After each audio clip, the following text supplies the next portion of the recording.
Good morning dear students. आज हम लोग पार्ट 2 करेंगे biotechnology principle and processes chapter का। जिन बच्चों ने अभी तक वीडियो 1 नहीं देखा है वो उसे देखने के बाद ही इस वीडियो पर आएंगे, अदरवाइज उन्हें बेसिक चीज़ें समझ में नहीं आएंगी, क्योंकि फर्स्ट वीडियो में प्रिंसिपल ऑफ बायोटेक्नोलॉजी करा दिया गया है। आज हम लोग tools of recombinant DNA technology देखेंगे। ओके, इस पूरे टेक्नोलॉजी में दिख रहा है बच्चा? ओके, इस पूरी टेक्नोलॉजी में टेक्नोलॉजी का नाम क्या है? Recombinant DNA technology. ओके, इस पूरी टेक्नोलॉजी में आपको क्या क्या चाहिए? कलर चेंज करते हैं ना। क्या चाहिए होगा आपको? आपको रिस्ट्रिक्शंस एंजाइम्स चाहिए। ओके, और क्या चाहिए आपको?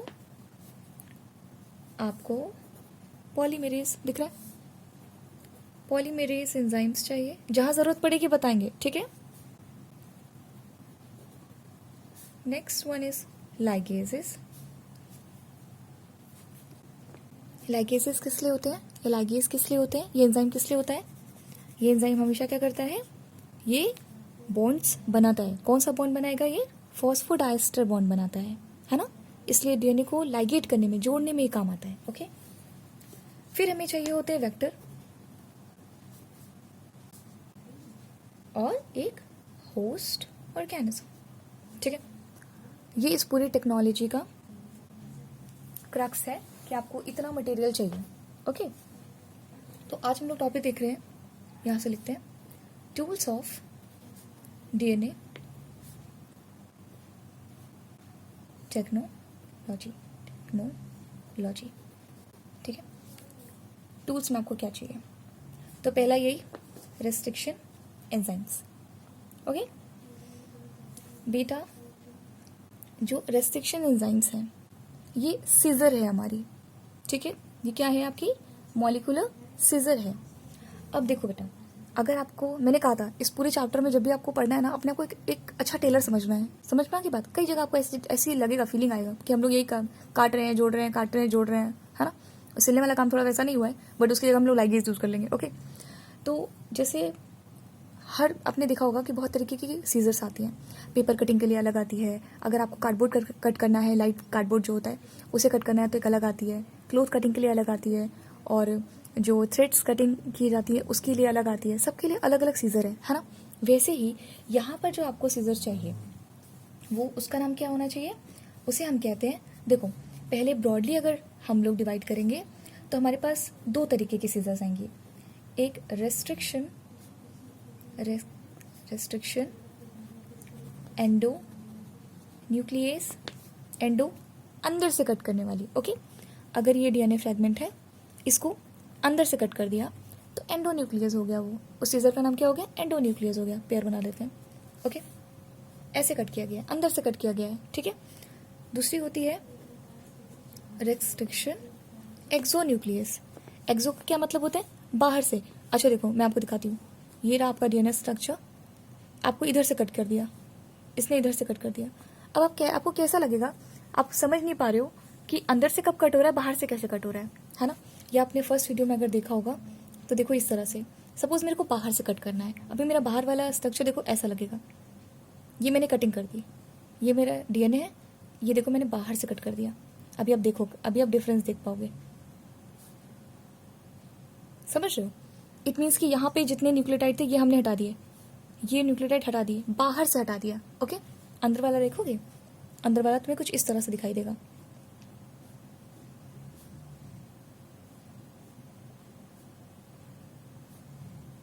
सपोज एक जगह से और कट कर दिया तुमने, अब देख पा रहे हो? इसका क्या, इसको देख के क्या लग रहा है? इसको लग रहा है ना इसे बाहर से निकालते जा रहे हैं, है ना? बाहर से न्यूक्लियोटाइड हम हटाते जा रहे हैं, इधर से बाहर से, है ना? इसमें अंदर से कट कर दिया हमने। अब डिफरेंस समझ में आ रहा होगा, ठीक है? तो क्या हुआ, यहाँ पर आपके पास दो तरीके की सीजर मिल गई, एंडोन्यूक्लियस और एक्सोन्यूक्लियस। एक्सोन्यूक्लियस क्या करती है? वो बाहर से न्यूक्लियोटाइड को रिमूव करती है, ठीक है? और एंडोन्यूक्लियस अंदर से डीएनए को कट करती है।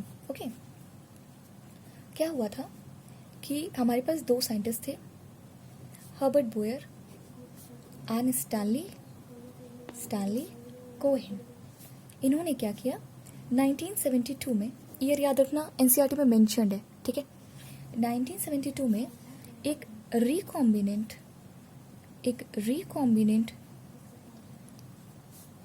डीएनए बनाया। किसमें से, किसका यूज किया, सैल्मोनेला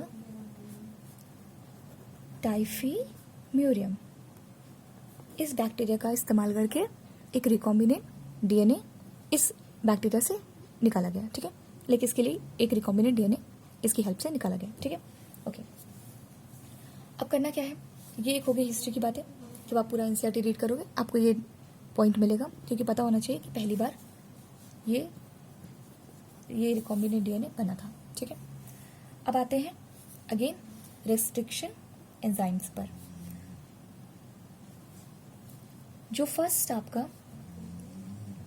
फर्स्ट रेस्ट्रिक्शन एंजाइम मिला, हम एंडोन्यूक्लियस पे ध्यान देंगे, ठीक है, क्योंकि अभी जितना भी काम होना है वो एंडोन्यूक्लियस से होना है, ठीक है। फर्स्ट रेस्ट्रिक्शन एंडोन्यूक्लियस जो फॉर्म हुआ था उसको कहते हैं हिंद सेकेंड, ठीक है। और इसको देखने पर यह पाया गया कि ये कटिंग तो करते हैं, ये डीएनए की कट तो करते हैं, लेकिन इनका क्या है, ये एक स्पेसिफिक सीक्वेंस को आइडेंटिफाई करने के बाद वहां पर जाके क्या करते हैं, वहां पे कट करते हैं। यानी एक स्पेसिफिक सीक्वेंस देखेंगे, उसके बाद ही इसे क्या करेंगे, वो कट करेंगे, ठीक है। अच्छा, एक इंफॉर्मेशन इधर और लिख लो कि अब तक 230 बैक्टीरिया के स्ट्रेन में से, स्ट्रेन का क्या मतलब होता है, टाइप्स। जब हमें जैसे वायरस के लिए बोलना होता है, बैक्टीरिया के लिए बोलना होता है, टाइप से अच्छा हम लोग वर्ड यूज करते हैं, स्ट्रेन वर्ड यूज करते हैं, ठीक है। इतने बैक्टीरिया के स्ट्रेन में से अभी 900 रेस्ट्रिक्शन एंडोन्यूक्लियस मिल चुका है। समझ रहे हो, बहुत सारे एंडोन्यूक्लियस डिस्कवर हो चुके हैं, ओके। तो यहां पर क्या बताया हमने कि ये एक स्पेसिफिक सीक्वेंस को ही कट करता है, ठीक है, आइडेंटिफाई करेगा और उसको क्या करेगा, कट करेगा। तो ऐसे सीक्वेंसेस को कहा गया रिकॉग्निशन सीक्वेंस, है ना, या साइट कह लो, है ना। एक पर्टिकुलर साइट होगी जिसको वो आइडेंटिफाई करेगा और वहीं से वो कट करेगा डीएनए को। और कैसे कट करेगा, अंदर के साइड से कट करेगा। बात समझ में आई, आगे चले। अब जो हम लोग इस पूरे सीक्वेंस को देखने वाले हैं कि किस तरह से ये कट करेगा, किस तरह से काम करेगा। अच्छा, यहाँ पर हम जिस बैक्टीरिया को उसको देखेंगे, जिस एंजाइम को देखेंगे, वो है इको R1, ठीक है, या इको RI ऐसे बोल सकते हैं, ठीक है। वैसे आई नहीं बोलेंगे, ये फर्स्ट होता है, ठीक है, इको R1, ठीक है। हम इसके बारे में देखेंगे। अब जिन सीक्वेंसेस की बात कर रहे हैं, वो कैसे होते हैं, वो पैलिंड्रोमिक होते हैं, ठीक है। कैसे होते हैं, पैलिंड्रोमिक सीक्वेंसेस होते हैं, यानी राइट से पढ़ो लेफ्ट से पढ़ो वो एक जैसा आएगा, ठीक है। तो ऐसे सीक्वेंसेस को आइडेंटिफाई करता है एंडोन्यूक्लियस और उसे क्या करता है, कट करता है, ठीक है। हम जो इको R1 इस समय हम आपका जो है एंडोन्यूक्लियस हमने यहाँ पे कंसीडर किया हुआ है, इसका एक पर्टिकुलर साइट है। बात समझ में आई, यहाँ तक बात समझ में आई। स्पेसिफिक सीक्वेंस काउंट करेगा, जाके देखेगा वही वाला सीक्वेंस पैलिंड्रोमिक भी होता है, उसके बाद हम क्या करेंगे, वहीं से कट कर देंगे, ठीक है। इसको कैसे पता चलेगा, किसे कौन सा जाके सीक्वेंस पता करना है, क्योंकि ये तो पता चल गया कि स्पेसिफिक सीक्वेंस होगा, हाँ, और ये रिकॉग्नाइज भी कर लेगा, ठीक है। तो यहाँ क्या होता है बेटा कि हर एक सीजर का, क्योंकि इको R1 क्या है, एक मॉलिक्यूलर सीजर है ना। आपके क्या है, ये रेस्ट्रिक्शन एंजाइम्स हैं, रेस्ट्रिक्शन एंजाइम सीजर्स हैं। अब आप ऐसे समझो कि हर सीजर पे एक कोडिंग की गई हुई है, हाँ। हर सीजर का, जैसे हम बताते हैं, हर सीजर की एक अपनी साइज होती है, पता होता है। अगर आप ऐसे ही देखो, आपको कुछ नहीं आता, आप ऐसे समझो एक छोटी सीजर आती है, एक बड़ी सीजर आती है, एक क्लोथ कटिंग के लिए आती है, एक मैंने आपको बताया ना थ्रेड कटिंग के लिए आती है। हर सॉरी हर सीजर का अपना एक लेंथ होता है ना, अपना एक कैरेक्टरिस्टिक होता है। वैसे ही इको R1 का क्या है कि इसका भी इसका एक सीक्वेंस फिट है। इसको डीएनए में से वो सीक्वेंस चाहिए ही चाहिए। वो सीक्वेंस जहां दिखाई देगा ये वहीं से कट कर देगा, ठीक है, और ये फिक्स है, ठीक है। तो इको R1 का सीक्वेंस क्या चाहिए इसको, ये कौन सा सीक्वेंस रिकॉग्नाइज कर सकता है, इसे कहते हैं सिट आग। ऐसे याद रखोगे तो याद रहेगा। यहाँ पे सिट एस वाला नहीं है, हिंदी वाला सिट है, सिट आग, ठीक है। और ये 3 to 5 है, ठीक है। उल्टा कर लोगे, कैसे करें, 5 3 उल्टा करो।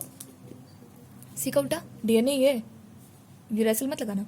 सी का उल्टा क्या होता है, जी, ठीक है। अरे यार मैंने क्या कर दिया, आई कहाँ से लगाया, टीटी। अरे तब तो निमोनिक खराब हो गई। रुको जल्दी से बनाती हूँ।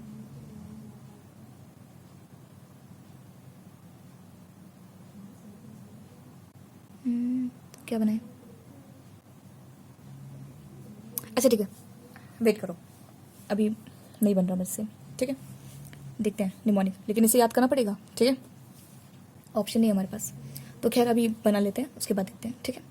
टी का उल्टा ए, एक और टी का उल्टा ए, एक का उल्टा टी, इधर का टी, सी का क्या लगा दूँ, सॉरी जी का क्या लगा दूँ, सी, ठीक है।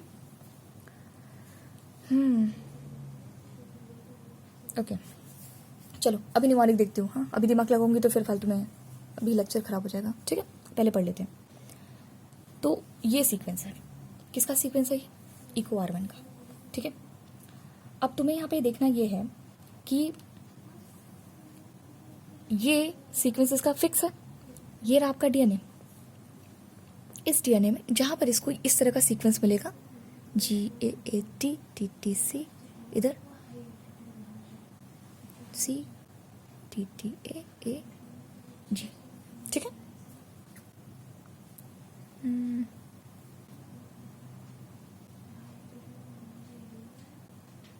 मैं निमोनिक बनाने की कोशिश करी बेटा, कुछ बन नहीं रहा अभी, चलो बाद में देखते हैं। हाँ तो इको R1 को देखो, सपोज ये मिल गया, ये ऐसे रीड करने जा रहा था, कहाँ से काटूं कहाँ से काटूं कहाँ से काटूं, अब इसको मिल गया ये, तो यहाँ से क्या करेगा, कट कर देगा, समझ गया, ठीक है। अब एक चीज़ और ध्यान दो, कभी भी डीएनए आपका ऐसा नहीं कटेगा, कैसा बोला मैंने, ऐसा, जैसे आप कपड़े काट दे तो एकदम बराबर से, ऐसा नहीं कटेगा, समझ गए, क्योंकि इनको हम कहते हैं ब्लंट एंड, है ना, ब्लंट है ना, ये आपके कोर्स में नहीं है। कभी मत सोचना कि ऐसे डीएनए कटेगा, ऐसे डीएनए नहीं कटेगा, ठीक है। इसके बारे में आपको पढ़ना नहीं है, ठीक है। यूजी पीजी करोगे तब समझ में आएगा, छोड़ दो इसे। हमें क्या पढ़ना है, इको R1 काटता है ना, वो एंडोन्यूक्लियस वाली एक्टिविटी शो करेगा, लेकिन हमेशा हमें क्या देगा, स्टिकी एंड्स देगा। स्टिकी एंड्स का मतलब क्या होता है कि वो अपने एक एक न्यूक्लियोटाइड को छोड़ देता है, एक इधर से एक इधर से, ठीक है। देखो कैसे बनाएगा, बना के दिखाते हैं तुमको, क्या करेगा, यहाँ बनाए, देखो सपोज इसको जोड़ना कैसे है, पहले आप इन्हें अलग कर लीजिए। ये रहा आपका एक, ये आपका डीएनए, ठीक है। अब ये सीक्वेंस आपको मिल गया, तो आप क्या करिएगा, आप ऐसे, इधर जी हो गया, नीचे सी हो गया, ठीक है। आप कुछ भी रख लीजिए, चाहे ऊपर वाला रख लीजिए चाहे नीचे वाला रख लीजिए, ठीक है, ऐसे ए बस, ठीक है, समझ गए। अब आपने क्या छोड़ दिया है, इसको कुछ इस तरह से छोड़ा गया है, इस तरह से, और आपने क्या लिया है, इस तरह से। बात समझ में आई, इतने न्यूक्लियोटाइड, मतलब देखो कटिंग जब करेगा तो वो इस तरह से कटिंग करेगा, ऐसे कटिंग करेगा, ऐसे ऐसे ऐसे, इधर से एक एंड हैंग हो रहा होगा, ठीक है। इधर से देखो, एक एंड ये रहा, एक एंड ये रहा, ये देखो ऐसे, समझ में आया? रेड और ब्लैक दो अलग अलग हैं, है ना? कैसे काटेगा? ऐसे काटेगा, और तो जैसे ही ऐसे काट लेगा आपके पास दो एंड हो जाएंगे, स्टिकी एंड हो गए, आपको एक जी ऐसे हैंग मिल रहा है। ओके, चलो अब आप क्या करोगे? तो आपके पास एक डीएनए हुआ, इसको कह लो vector DNA, vector DNA, DNA, ठीक है। एक और ले लो, ठीक है, जिसके फीचर्स ऐड करने हैं, ठीक है। अब क्या करोगे? दूसरे वाले पार्ट का ये वाला सेगमेंट ले लो, ये वाला, क्योंकि दूसरे डीएनए को भी आप इसी एंजाइम से कट करोगे, ठीक है। फिर जाके वो ऐसे ही काट लेगा और आप क्या करोगे? उस एंड को लाके यहाँ पर स्टिक कर दोगे। बात समझ रहे हो? ऐसे करके ये देखो, ये स्टिक हो जाएगा, समझ गए? अच्छा, ये आपस में सारे के सारे हाइड्रोजन बॉन्ड से जुड़ जाएंगे। आपको पता है इन लोग की हमेशा होती है ना, कहते हैं आप कि रिकॉइलिंग कह लो, वापस से ये एक साथ जुड़ सकते हैं, है ना, रीअरेंज हो सकते हैं। हाइड्रोजन बॉन्ड ऐसा बॉन्ड होता है ना, पास आएंगे तुरंत जुड़ जाएंगे। लेकिन क्या है, इनके बीच का ये वाला बॉन्ड नहीं जुड़ पाएगा, ये वाला, समझ रहे हो? यहाँ वाला, है ना, यहाँ वाला बॉन्ड नहीं जुड़ पाएगा। इस बॉन्ड के लिए हमें चाहिए होता है डीएनए लाइगेज, है ना। इस दिन के लिए हमने लाइगेज को रखा था, ठीक है, क्योंकि हाइड्रोजन बॉन्डिंग आराम से हो गई है, उसके लिए नहीं चाहिए। हमें चाहिए ये फॉस्फोडाइस्टर बॉन्ड को जुड़ना है ना, ये नहीं जुड़ पा रहा हमारा, इसलिए हमें डीएनए लाइगेज चाहिए। समझ गए? इस तरीके से आपने क्या कर दिया, एक आपने रिकॉम्बिनेंट, बुक में बहुत एक एक स्टेप करके बना हुआ है, बुक जरूर देखेंगे आप, रिकॉम्बिनेंट डीएनए आपने बना लिया है, ठीक है। ये आपका रिकॉम्बिनेंट डीएनए। ओके, आगे चले। आगे हम देखेंगे कि अच्छा, इसके बाद क्या करते हैं, इसको उठा के आप क्या कर दीजिए, दो तरीके होते हैं, खैर इसको उठा के आप देखो, एक तो ये डायरेक्ट लग सकता है, ठीक है, ये डायरेक्ट आप किसी ऑर्गेनिज्म के अंदर डाल सकते हो, ठीक है, तो उसका प्रोटीन बनेगा, आप उसका यूटिलाइजेशन कर सकते हैं। एक स्टेप होता है कि आप इसमें वेक्टर को लेते हैं, है ना, वेक्टर बोले तो यहाँ पे हमने वेक्टर का इस्तेमाल किया है, ठीक है, तो यहाँ पे आपको वेक्टर डीएनए बोला गया है ना, तो ये वही है, वेक्टर का इस्तेमाल किया गया है। अब जैसे हमने सपोज प्लाज्मिड लिया, ठीक है, देखो, रुको, मैस नहीं करते हैं, ध्यान से सुनो, देखो, हमने एक डीएनए लिया, है ना, उसके बाद हमने एक वेक्टर डीएनए लिया। ये जो वेक्टर डीएनए है ना, ये कुछ नहीं है, ये समझो आप प्लाज्मिड है। आपने इकोलाई देखा है? आप नॉर्मल कोई बैक्टीरिया ले लीजिए, नॉर्मल कोई बैक्टीरिया ले लीजिए, आप देखेंगे उसमें प्लाज्मिड पड़ा रहता है ना, डबल स्टैंडर्ड डीएनए का स्ट्रक्चर, ठीक है। बैक्टीरिया को इस वाले डबल स्टैंडर्ड डीएनए का कोई ऐसा कुछ खास काम नहीं होता है, ठीक है, ये एक्स्ट्रा मटेरियल है उसके लिए। तो हम लोग क्या करते हैं, इसको निकाल लेते हैं, इसको निकाल करके एंडोन्यूक्लियस से कट करा देते हैं, तो इस तरह से देखो ये कट हो जाएगा। और यहाँ पर भी कट कैसा होगा, आपके स्टिकी एंड्स कट होंगे, इस तरह से हैंग रहेगा, आधा आधा स्ट्रक्चर ऐसे लटकता रहेगा, इसमें भी ऐसा ही होगा। फिर हम क्या करेंगे, ये जो अपना वाला जो डीएनए था ना, मेरा सपोज ये वाला डीएनए था, उसका वाला एक सेगमेंट ला करके इसी के साथ जोड़ देंगे और ये उसके साथ फिट हो जाएगा। बात समझ में आ गई? तो ये था हमारा पीस, ये पूरा वेक्टर डीएनए, और ये देखो हमारा इसमें जो हमें चाहिए था वो डीएनए इसमें पार्ट लगा हुआ है, तो ये क्या हो गया, पूरा रिकॉम्बिनेंट डीएनए हो गया, ठीक है। जहाँ हम वेक्टर बोल रहे हैं ना, वो यही वेक्टर है, यही वेक्टर है, ये मशीन है उसकी, प्लाज्मिड है वो एक तरीके का, ठीक है। आगे बात करेंगे, चलो बात समझ में आ गई, आगे चलते हैं। यहाँ पर ये बहुत आ जाता है एग्जाम में कभी कभी, इको R1 जो आप लिख रहे हैं ये है क्या, इसका ये नेमिंग कैसे की गई है, इको R1, ठीक है। देखो, जो भी फर्स्ट लेटर होता है ना, फर्स्ट लेटर जिसमें लिखा हुआ है वो हमेशा क्या होगा, जीनस होगा, ठीक है। अब जो सेकेंड और थर्ड है ये क्या होते हैं, ये स्पीशीज का नेम होता है, ठीक है। इसके बाद जो ये आर है ना, आर डिनोट करता है कौन सा स्ट्रेन है, ओके। और जी फर्स्ट है कि सेकंड है, इसलिए मैं इसको ई को R1 कह रही हूँ, 1 1 1, आई नहीं कहा, ठीक है। ई को R1 होता है क्योंकि ये क्या बताता है, ऑर्डर ऑफ एक्सट्रैक्शन, ठीक है, कब एक्सट्रैक्ट हुआ है, समझ गए। ये एग्जाम में आती है कभी कभी, तो ये आप ध्यान रखेंगे, ठीक है। अब जो आपने अपना डीएनए कट किया था, देखो ये तो मोटा मोटा स्टोरी हो गया ना, हमने कट किया और ये देखो लगा दिया, ठीक है। लेकिन जब आपने कटिंग करी थी तो ये आपका डीएनए था और यहाँ से कट गया होगा सपोज, ठीक है, यहाँ से कट गया होगा। अब आप इसे पहचानेंगे कैसे, अगर इसे मोटा मोटा देखा जाए तो 1 2 3 टुकड़े हो गए, मोटे मोटे देखा जाए तो, ठीक है। अब इसे पहचानेंगे कैसे, आप निकालेंगे कैसे, इसी के लिए आपको क्या करना पड़ता है, जेल इलेक्ट्रोफोरेसिस करनी पड़ती है, क्योंकि आपको अपने डीएनए को क्या करना है, अपने डीएनए को आपको सेपरेट करना है और एक आइसोलेट करना है। अब आप बोलोगे सेपरेट और आइसोलेट में क्या ही डिफरेंस है ना। देखो पहले डीएनए को अलग अलग करना, ठीक है, फिर उसे आइसोलेट करना जो आप वाला है ना, जो आपके लिए रिक्वायर्ड है। तो ये कहना चाहता है ये लाइन ऑफ डीएनए फ्रेगमेंट, है ना। सब बात समझ गए। चलो बेसिक टेक्निक तो आपको पता है, जेल इलेक्ट्रोफोरेसिस में क्या करना है, ये रहा आपका बॉक्स जहाँ पे आप जेल इलेक्ट्रोफोरेसिस करेंगे, इसके अंदर भर दीजिए, ऐसे नहीं भरिए, ऐसे भरो। इसमें हम एगरोस जेल भर देते हैं,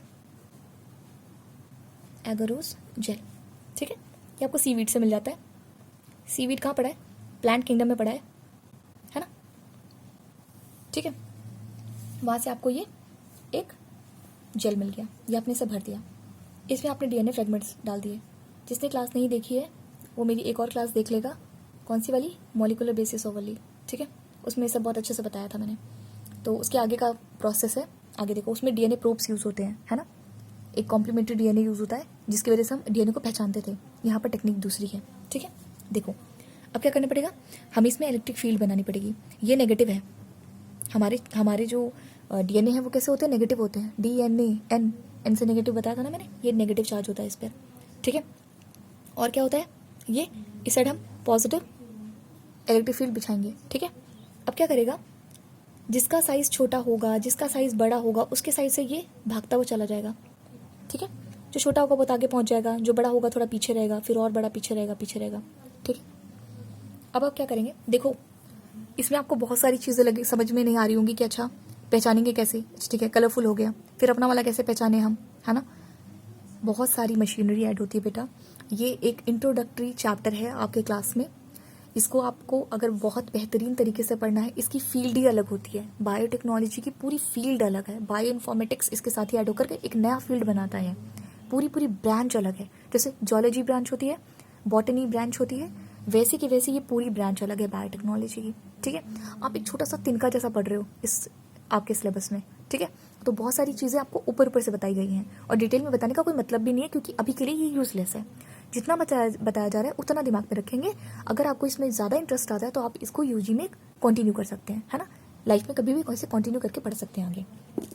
चलो आगे देखो, फिर क्या किया आपने, इसको रन करा दिया, ठीक है। अभी भी आपको ये, ठीक है, छोटे वाले पार्ट यहाँ हो गए, बड़े वाला पार्ट यहाँ पे हो गया, लेकिन अभी भी आपको ये दिख नहीं रहा है, अभी भी आपको ये दिख नहीं रहा है। साइज के हिसाब से ये दूर चले जाएंगे, है ना। जो छोटा साइज होगा वो जल्दी से, उसका लो मॉलिक्यूलर वेट होगा तो आगे पहुंच जाएगा जल्दी से, बाकी सब रह जाएंगे पीछे, ठीक है।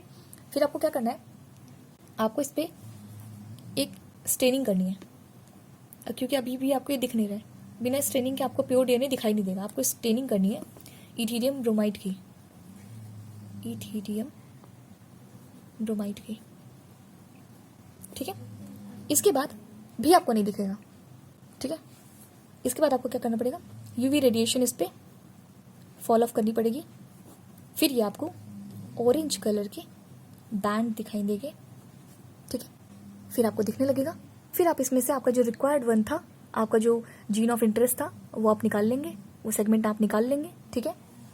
अच्छा, जब आप निकालने जा रहे हैं तो आपको ऐसा नहीं लगता, अब जब यहाँ से आप उठाएंगे तो इसमें से कुछ नीचे एगरोस जेल आ जाएगा, है ना, आप निकाल रहे होंगे तो नीचे कुछ एगोरेज देखो, सपोज ऐसे कुछ रखा हुआ है, अब मैं ऐसे पेन उठा लूँ तो ठीक है, लेकिन सपोज ये लिक्विड है, मेरा हाथ में कुछ लिक्विड है, तो मैं पेन उठाऊंगी तो मेरे पेन में लिक्विड लग जाएगा ना, है ना।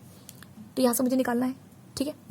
तो क्या करना पड़ता है बेटा, ये जो आपका टेक्निक है ना, आपका जो सेपरेशन है, लाइक ऐसे निकाल दो, ऐसे कह सकते हैं, like separation of DNA from the agarose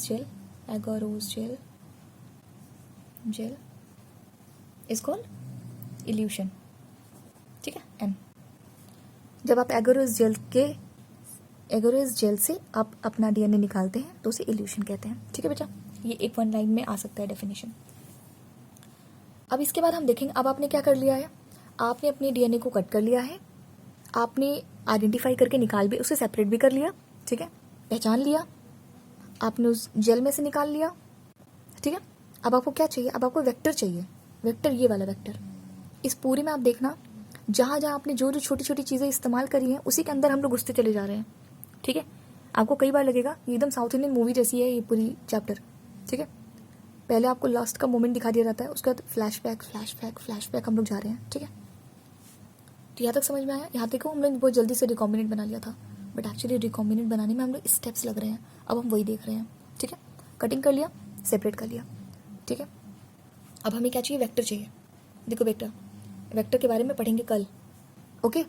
लेकिन जो इम्पोर्टेंट बात है वो उसका स्ट्रक्चर, जिसको हम यूज़ करने वाले हैं, ठीक है। तो आपको पहले डायग्राम आना चाहिए बनाना है, बुक में बना हुआ है, मैं आपको बता दी हूँ कैसे आपको उसको पहले रट लेना है, एग्जाम में आता है, बनाने को आ जाएगा या तो लेबल करने को आ जाएगा, ठीक है। आप कैसे उसे याद करेंगे, देखो ये आप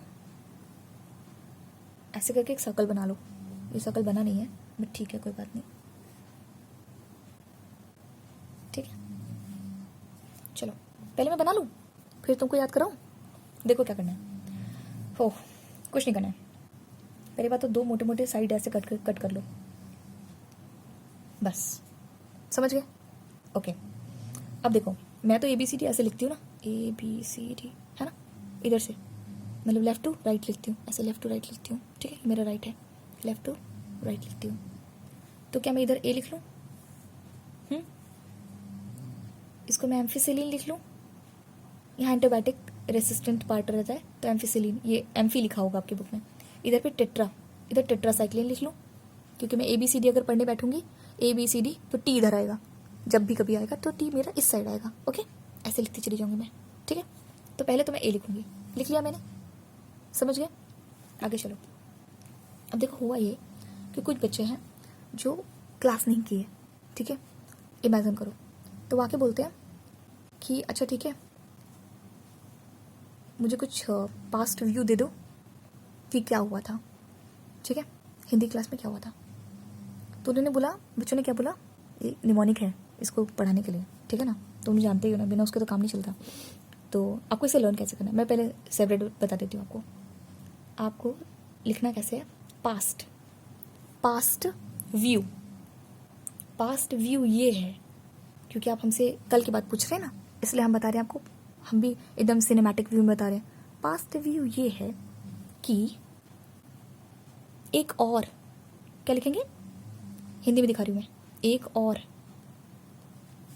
और क्लास होगी माइंड में रखो, क्लास होगी किसकी, हिंदी की, बात समझ गए। अब मैं क्या इसी को यहाँ पुट कर लूँ, देखोगे ध्यान से, देखो मैंने दो पार्ट बनाए थे, पास्ट PST, ठीक है। अच्छा सबके पहले 1 लगा दो, क्योंकि 1 से ज़्यादा कुछ लगना ही नहीं है, एक दो जगह चेंजेस है, देख लेंगे बाद में। पास्ट व्यू, VU, क्या बोला मैंने, VU, यहाँ लगा दो P, कोई दिक्कत, ठीक है। ये भी 1 है, बिल्कुल परेशान नहीं हो गए, ठीक है।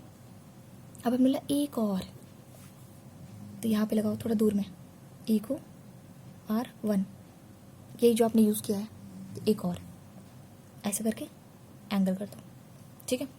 एक और क्लास CLA, ठीक है, यहाँ पे भी लगा दो 1, एक और क्लास होगी, ठीक है, किसकी, हिंदी की, हिंद लिखो, हिंद, यहाँ पे हिंदी ऐसा कुछ नहीं होता, हिंद, और कौन सी, 3rd चैप्टर की क्लास होगी, दिमाग में रखो थोड़ा सा, थर्ड चैप्टर की क्लास होगी, ठीक है। पास्ट व्यू ये है कि एक और क्लास किसकी होगी, हिंदी की क्लास, हिंदी की, हिंदी क्लास मत लिखना, क्लास हिंदी, ठीक है, ओके। अच्छा, अब थोड़ा सा डिफरेंट निमोनिक है इसके आगे चलने के लिए। इसके आगे ये है बात कि आपने एक भुवन बैम करके एक यूट्यूबर है, नाम सुना हो अगर किसी ने, ठीक है, आई थिंक यही नाम है, भुवन बैम, ठीक है, बड़ा फेमस है, ठीक है ना, जरा ऐसे चेक कर लेना तो याद भी रह जाएगा तुम लोग को। तो देखो, तो वही भाई साहब आके क्या बोल रहे हैं, बैम, उनका नाम भुवन बैम है ना, आगे आप बैम लिखते हैं, वो बैम, तो बैम कह रहे हैं, क्या कहते हैं, हाय, भुवन बैम कह रहे हैं हाय, तो बैम याद करेंगे, बैम हाय, एच थोड़ा इधर ही रखना, ये F1 है क्योंकि H1, जैसे ईगो R1 कहा मैंने, वैसे बैम H1, ठीक है। कह रहे हैं हाय, यूट्यूबर है, हाय बोल रहे हैं, क्यों, खुश हैं वो, खुश किस लिए हैं, क्योंकि यूट्यूब में उनको क्या हो गया है, 1 साल हो गया है। तो आप कैसे याद करेंगे, साल, साल ऐसे लिखो, साल 1, इतना याद हो गया, ठीक है, कर लोगे, 4 बार प्रैक्टिस करो, अपने आप आ जाएगा, कोई इशू की बात नहीं है। और अपनी कोई निमोनिक बनाना चाहते हो बना लो, कोई इशू नहीं है मुझे। आगे चले, इतना हो गया। देखो, अब थोड़ा स्पेस दे करके हमें एक नई जगह बनानी है, ये बन गई एक जगह, ठीक है, कोई किसी से चिपक के खड़ा नहीं होगा। अगर ये एक सेगमेंट है तो दूसरा सेगमेंट जस्ट बगल में नहीं बढ़ेगा, स्पेस दे दो, ये मैंने स्पेस दे दी। तो अगर ये मेरा सेगमेंट है तो क्या मैं स्पेस दे दूँ, ये देखो मैंने स्पेस दे दी, और कोई सेगमेंट किसी से चिपकेगा नहीं, ये एक सेगमेंट है, ये एक सेगमेंट है, तो ये जगह खाली होनी चाहिए।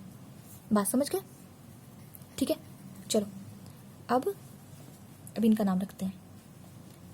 इसमें से एक सेगमेंट बेटा ORI होता है, ओरिजिन ऑफ रेप्लिकेशन वाला, इसको आपको याद करना पड़ेगा। ORI को क्या कर दो, रोप दो, है ना, ORI को रोपना पड़ेगा, तभी तो ये पूरा सिस्टम चल पाएगा। तो ORI के बगल में रोप दो, रोपना, रोपना समझते हो, है ना, प्लांट लगाना, सेपलेंट को लगाना, रोप। और इसी के साथ ऐड कर दो PU सेकेंड, PU1 के डायगोनल PU सेकेंड होता है, ठीक है, ये डायगोनल होता है, ठीक है। कोई सीधा सीधा मत करेगा, ना इधर करेगा ना ऐसे करेगा, ऐसे सीधा भी नहीं करेगा, समझ गए, पहले से बनाना सीखो। ये एक आपका आर्टिफिशियल प्लाज्मिड था, PB, अब इनका नाम भी आता है, PBR 322, एक आर्टिफिशियल प्लाज्मिड था, ठीक है, रिकॉम्बिनेंट बनाने के लिए ऐसे यूज़ किया गया, ठीक है। नाम क्या है, P stand for plasmid, P stand for plasmid, ठीक है। नेक्स्ट B साइंटिस्ट के नाम पे था, बोलीवर, क्या नाम है, बोलीवर, BOLIVER,